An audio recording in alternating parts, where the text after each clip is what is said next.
What if I told you that you have the power to re-author your life? That you have the power to rewrite your story?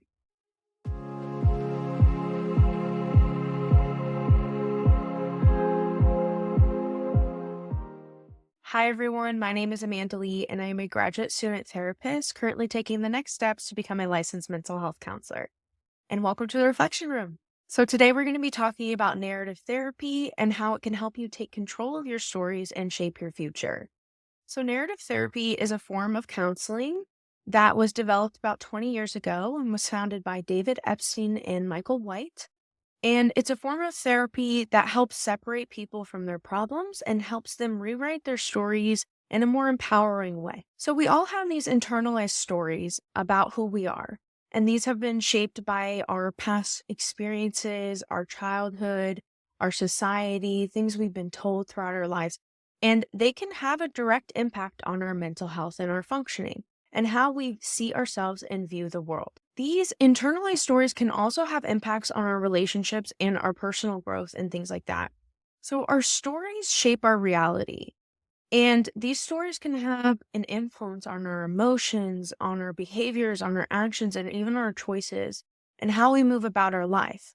So, I want to give an example of what a dominant story or internalized story could look like, as narrative therapy kind of calls these the limiting beliefs or the dominant narrative. So, an example of one would be I'm not good enough.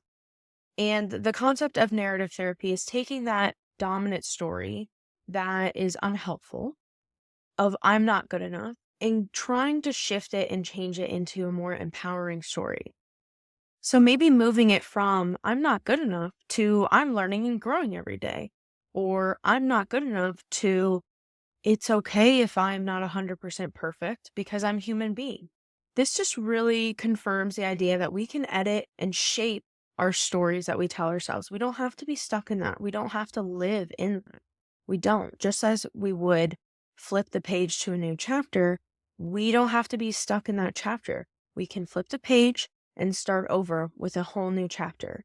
And this is the whole concept of narrative therapy. And I deeply love this approach. This is the approach that I take with my clients and the approach that I actually had my own personal therapy with. And it can be incredibly healing and transformative. And I've talked with therapists in the field who function from this approach, specifically a mentor in the field that I have. And we're told that we have these stories, right?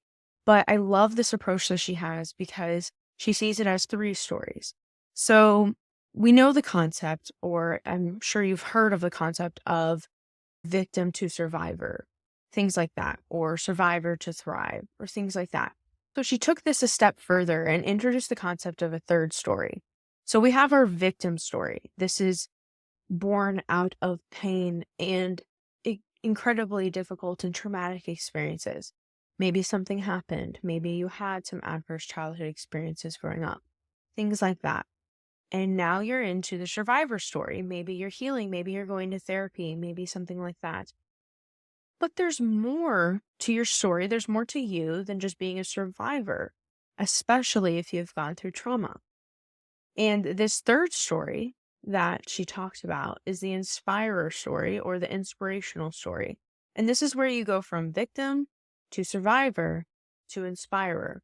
The old story of victim or the old story of survivor doesn't have as much hold on you anymore because now you are in the inspirer story.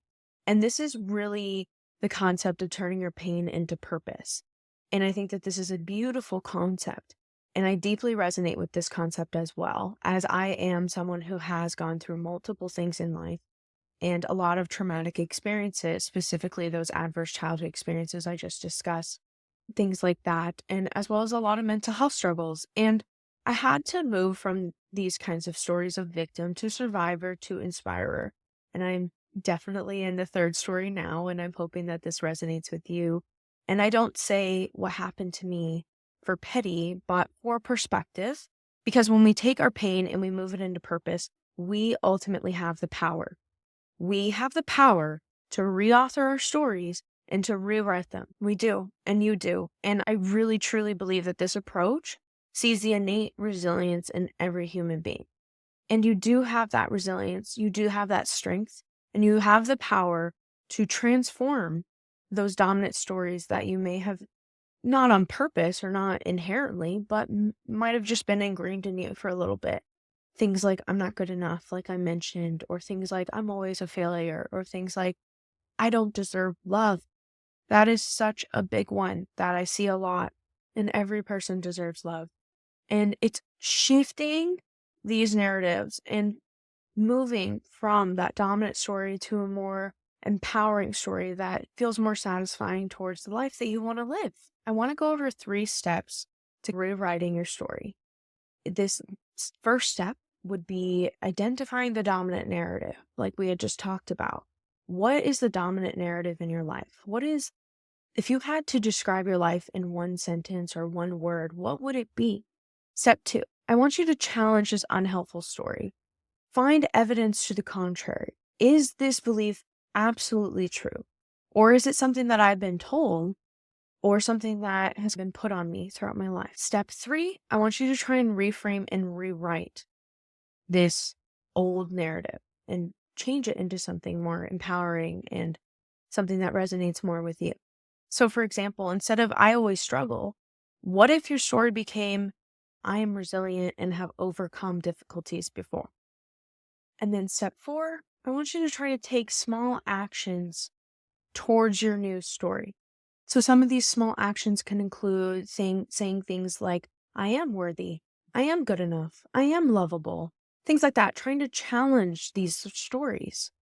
And positive affirmations are a great way to do this. But yeah, those are just some 4 steps that can help in rewriting the story. But I certainly would recommend seeking professional help. And if you're interested in this type of approach, then seeking a therapist who functions from narrative therapy and who practices it. To close up, I wanted to share one of my favorite quotes that I deeply resonate with. And it is from Carl Jung, and it is, I am not what happened to me, I am what I choose to become. And I think this beautifully encapsulates what I'm trying to say here and what narrative therapy believes. We are not what happened to us. We are not these stories that people put on us. We are what we choose to become. We are the author of our lives, and we have the power to rewrite them. Well, I hope that really resonated with you today. I hope that it was helpful. And yeah, just please leave some comments down below if anything came up for you or if you have any thoughts to add. I'd love to hear them. Thanks for coming here today and keep on reflecting.